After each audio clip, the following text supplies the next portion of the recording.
Dear students, welcome again to You Can Learn English. তো যথারীতি আমি চলে এসেছি এইচএসসি ইংলিশ সেকেন্ড পেপারের জন্য আরেকটি নতুন ভিডিও ক্লাস নিয়ে। আর এই ভিডিও ক্লাসে আমরা যথারীতি ধারাবাহিকতা মেনটেন করে completing sentences with suitable phrases and words এর লেকচার 8 নিয়ে চলে এসেছি। আর আজকে আমাদের আলোচনার বিষয় হলো would you please, would you mind এবং উড ইউ লাইক এই তিনটি স্পেশাল সেন্টেন্স স্ট্রাকচারের ব্যবহার নিয়ে। তো আশা করি তোমরা পুরো ভিডিও ক্লাসগুলো থাকবে দেখে নেওয়ার জন্য যে এই তিনটার ব্যবহার কেমন এবং কিভাবে আমরা সেন্টেন্সে ব্যবহার করব। তো দেখো, প্রথম যেটি হলো would you please. Would you please এর মানে কি? আপনি কি দয়া করে, মানে কোনো একটা কাজ করার জন্য কাউকে অনুরোধ করছি, তাই বলছে আপনি কি দয়া করে একটা কাজ করবেন, এই অর্থে ডট ডট দিয়েছি, মানে কোনো একটা কাজের কথা বলা। আর এখানে যেটি ব্যবহার করা হয় সেটা হলো কি, অর্থাৎ কাউকে কোনো কিছু করতে বলার ক্ষেত্রে a polite way of making a request, মানে একটা অনুরোধ তুমি করছো এবং এই অনুরোধটা করার এটা একটি পোলাইট ওয়ে। হ্যাঁ, তো এই ক্ষেত্রে যে সেন্টেন্স স্ট্রাকচারটি হবে সেটা হবে কি, উড ইউ প্লিজ। এই উড ইউ প্লিজ পর্যন্ত থাকার পর আমরা যে কাজটির কথা বলবো সেই কাজটি হবে কি, ভার্বের বেস ফর্ম, তারপরে বাকি যা থাকবে তার এক্সটেনশন। তার মানে উড ইউ প্লিজ এর পর আমরা যে ভার্বটা ব্যবহার করব সেই ভার্বটার বেস ফর্ম ব্যবহার করতে হবে বা বেয়ার ইনফিনিটিভ ব্যবহার করতে হবে। ওকে, একটি উদাহরণ দেখো, would you please help me a bit. আপনি কি দয়া করে আমাকে একটু সাহায্য করবেন, এরকম আপনি কি দয়া করে আমাকে একটু সাহায্য করবেন, এই সেন্টেন্সটি দ্বারা কিন্তু আমাদের এই মিনিংটাকে নির্দেশ করে। তারপরে উদাহরণটি খেয়াল করো যে would you please stand aside. আপনি কি একটু সরে দাঁড়াবেন। তাহলে কি করছি, আমরা অনুরোধ করছি এবং অনুরোধটা কি, পোলাইট ভাবে করার চেষ্টা করছি। ওকে, এরপর দেখো উড ইউ মাইন্ড।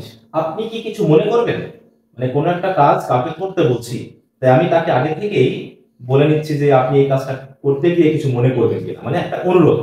হ্যাঁ, এটা আরো বেশি পোলাইট। হ্যাঁ, যে আপনি যাতে কিছু মনে না করেন এই জন্য আমি আগেই বলে দিচ্ছি যে আপনি কিছু মনে করবেন এই কাজটা করতে গেলে।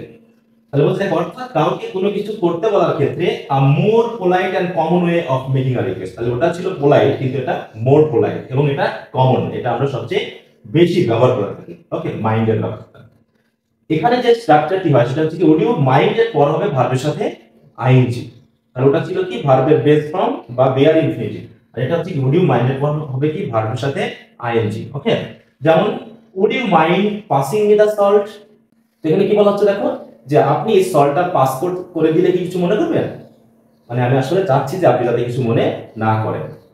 একইভাবে দেখো would you mind closing the door, দি হবে would you mind closing the door, মানে আপনি দরজাটা বন্ধ করতে গেলে কি কিছু মনে করবেন, না আপনাকে আমি বলছি যে দরজাটা একটু বন্ধ করে দেন, এটা বলতে যাচ্ছি কিন্তু আমি আগে বলে দিচ্ছি যে দরজাটা বন্ধ করতে গেলে কি আপনি কিছু মনে করবেন, এরকম একটা বিষয়। হ্যাঁ, তাহলে আপনাকে আমি অনুরোধ করছি আপনি দরজাটা একটু বন্ধ করে দেন, এবং এই বন্ধ করার ক্ষেত্রে যে অনুরোধ করছি দয়া করে কিছু মনে করবেন না। হ্যাঁ, এরকম একটা সেন্স ব্যবহার করতে কিন্তু আমরা এই গঠনটি ব্যবহার করে থাকি। ওকে, এরপর হচ্ছে উড ইউ লাইক।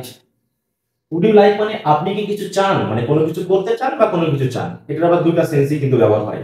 হ্যাঁ, তাই এখানে কি বলছে দেখো, কাউকে কোনো কিছু অফার করার ক্ষেত্রে, এটা আগে দুটি ছিল কি, অনুরোধ করার ক্ষেত্রে, রিকোয়েস্ট করার ক্ষেত্রে, কোনো কিছু করতে বলার জন্য।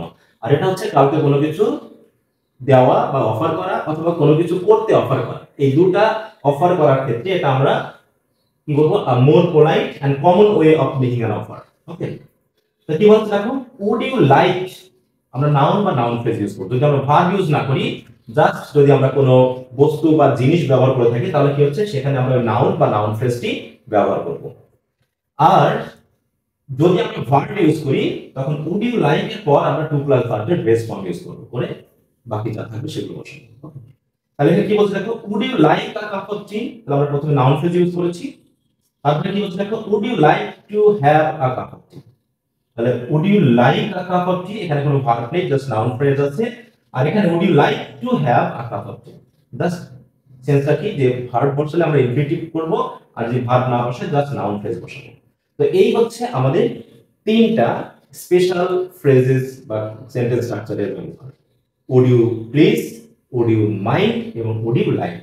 তাহলে উড ইউ প্লিজ এর পর হচ্ছে ভার্বের base form, would you mind এর পরে ভার্বের সাথে আইএনজি, আর উড ইউ লাইক এর পর ভার্বের ক্ষেত্রে আমরা কি ব্যবহার করব, ইনফিনিটিভ ইউজ করবো না, বেয়ার ইনফিনিটিভ নয়, এটা হবে ইনফিনিটিভ। ওকে, তো স্টুডেন্টস এই হচ্ছে আমাদের তিনটি স্পেশাল স্ট্রাকচারের ব্যবহার। আশা করি তোমরা বুঝে নিয়েছো। পরবর্তী ক্লাসে আমরা আলোচনা করব অ্যাজ সুন অ্যাজ এবং অ্যাজ লং অ্যাজ, এই দুটি ফ্রেজের ব্যবহার, এগুলোর মিনিং কি এবং আমরা কিভাবে এগুলোকে ব্যবহার করতে পারি সেন্টেন্সে। ওকে, তো শেষ পর্যন্ত থাকার জন্য সকলকে ধন্যবাদ।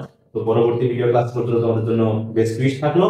আবার তোমাদের সাথে কথা হবে, কেমন শেষ করছি। বাই।